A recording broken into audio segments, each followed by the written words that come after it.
और black money पर गठित एसआईटी के चेयरमैन जस्टिस एमबी शाह ने सरकार को सुझाव दिया है कि कैश होल्डिंग पर लिमिट लगाई जाए और बैंक बड़े कैश डिपॉजिट की जानकारी इनकम टैक्स विभाग को दें। साथ ही जस्टिस शाह ने सुझाव दिया कि बैंकों में जमा कराए जा रहे ज्वेलर्स के पैसे का मिलान उनकी सेल और गहने खरीदने वालों के पैन कार्ड के साथ होना चाहिए। वित्त मंत्री अरुण जेटली को लिखी चिट्ठी में SIT chairman justice MB Shah और उपाध्यक्ष अरिजित पसायत ने सरकार के कदम की सराहना करते हुए कहा कि अगर कैश होल्डिंग पर लिमिट नहीं लगाई गई तो डिमोनेटाइजेशन के फैसले का फायदा नहीं होगा। सर, आपने जो सुझाव दिया था कि काले धन को रोकने के लिए 500 और 1000 के नोट सर्कुलेशन में नहीं होने चाहिए, ये तो एक स्टेप ले लिया, लेकिन क्या और भी कोई आपके सुझाव है जो अभी बाकी है? सुझाव ऐसा नहीं दिया था this currency note should not be in circulation. Our suggestion was nobody should be permitted to hold more than 10 lakhs to 15 lakhs rupees cash.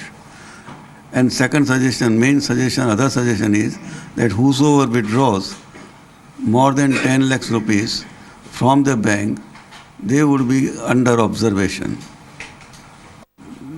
Observation by the RBI and other agencies.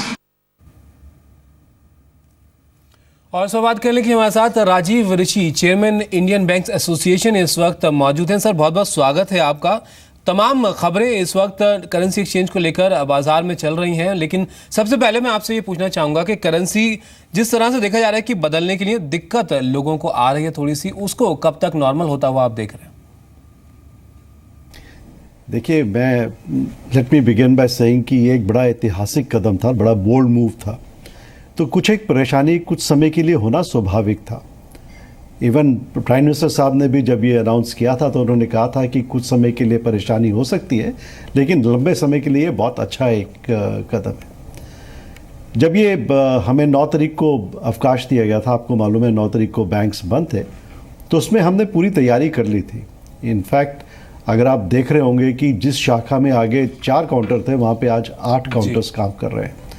हमने हमारे जितने भी administrative offices थे, सबसे staff divert करके branches में हमने भेजा है। कुछ एक बैंक्स ने तो आवश्यकता पड़ने पर रिटायर्ड एम्प्लॉयज़ को भी दोबारा से बुला लिया है इस काम में मदद करने के लिए। हम लोग छुट्टी वाले दिन काम कर रहे हैं, एक्सटेंडेड वर्किंग आवर्स के लिए काम कर रहे हैं। अभी कल ही जब मैं ऑफिस से शाम को 9:30 बजे निकला और घर के लिए जा रहा था, तो रास्ते में एक 10 बजे मेरे को अपनी शाखा खुली नज़र आई। तो जब मैं अंदर गया तो वहाँ के प्रबंधक ने मेरे को बताया कि एक्सटेंडेड आवर्स के बाद जितने भी लोग बाहर खड़े थे, हमने सबको बुला के उनका सब ट्रांजैक्शन कंप्लीट होने के बाद ही अब बैंक को बंद करने जा रहे हैं। तो मेरे को लगता है जब इतनी समय के लिए हम सर्विस दे रहे हैं और इतनी निष्ठा से सभी बैंक सेवा कर रहे हैं, तो ये it's just a matter of time, कुछ समय की बात है कि जब ये कतारें जो आपको दिख रही हैं, they will not be there any more. कुछ परेशानी सिर्फ एटीएम्स की है, वो मैं मानता हूँ, लेकिन उसके पीछे आपको कारण समझना पड़ेगा। हर एक एटीएम में 4 बकेट्स होती हैं, जिसमें एक में 1000 रुपये के नोट थे, एक में 500 के थे, एक में 100 के थे और एक में 50 के थे। अब ऊपर की 2 बकेट्स तो चली गई। अब वो जब तक हम उनको रिकैलिब्रेट नहीं करते बड़ी डिनोमिनेशन के लिए, तो अब सिर्फ 100 वाली बकेट में हम नोट भर सकते हैं। एक बकेट में एक टाइम पे 2000 नोट आते हैं, यानी कि 100 आदमियों ने एटीएम ऑपरेट किया तो एटीएम से कैश बंद, ख़त्म। अब दोबारा एटीएम में जब तक कैश भरा नहीं जाता तो वो एटीएम ओपन रहते हैं। तो इसलिए एटीएम्स के आगे कतारें बढ़ती हैं और कई बार होता है कि आपको कैश नहीं मिलता है। तो ये एक थोड़ा सा परेशानी मैं ज़रूर मान रहा हूँ, लेकिन मेरी एक अपील है लोगों से, जब आप किसी एटीएम में ट्रांजैक्ट करने जा रहे हैं और पास ही आपकी ही बैंक की शाखा है, तो आप एटीएम की बजाय शाखा से जाके कैश ले लीजिए, उससे एटीएम के ऊपर प्रेशर कम पड़ेगा।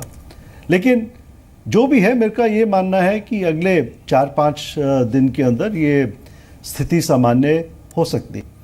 जी सर, स्थिति के लिए आपने बताया भी, और बैंक एक्स्ट्रा वक्त दे रहे हैं, उसके बारे में पीएम मोदी ने आज अपने भाषण में इस बात को जिक्र किया कि इसके लिए बैंकों का सहयोग बहुत काम आ रहा है इस वक्त, और साथ ही जो लोगों ने संयम बनाए रखा है वो भी।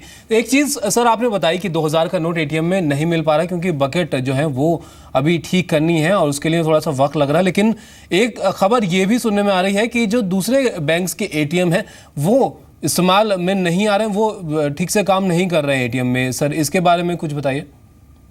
हाँ, यही परेशानी है, इसी वजह से ये प्रॉब्लम आ रहा है।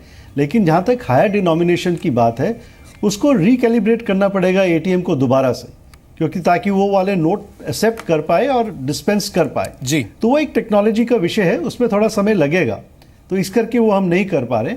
जहाँ तक इंटरऑपरेबिलिटी का बात है, मेरा ये मानना है कि ऐसी स्थिति हमारी नोटिस में नहीं लाई गई है कि किसी एक बैंक का एटीएम दूसरे बैंक का कार्ड एक्सेप्ट नहीं कर रहा हो। ऐसा कोई इंस्टेंस हमारे पास आया नहीं है अभी तक।